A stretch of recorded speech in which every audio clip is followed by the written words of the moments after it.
Everyone, good evening. দেখো এখন বাজে ওই সন্ধ্যে 6টার মতো। তো এখন হচ্ছে আমি রান্না করছি আজকে।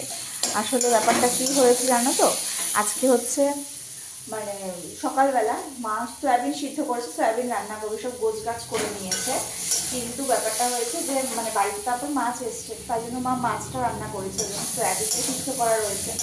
তো ভাবলাম চলো সয়াবিনটা রাত্রিবেলা করে নিই। আর হলো কি আরেকটা কারণেও করছি, সেটা হলো না, ছেলেটা এখন এত দুরন্ত হয়েছে, তো ওকে নিয়ে না মানে পারা যায় না। রাত্রিবেলা রান্না করতে এলে বারবার রান্নাঘরে চলে আসে, এটা অনিষ্ট করে ওটা অনিষ্ট করে। আর মা বাবা সারাদিন পর একটু খেটে আসে, তাদের তো একটু রেস্টের প্রয়োজন না। তো ওকে না মানে নিয়ে রাখা যায় না, ঠিক খাটের উপর তুলে রেখে দেবো, ও থাকবে না। তো এইসব জিনিসটা এখন ভালো নেই আর কি।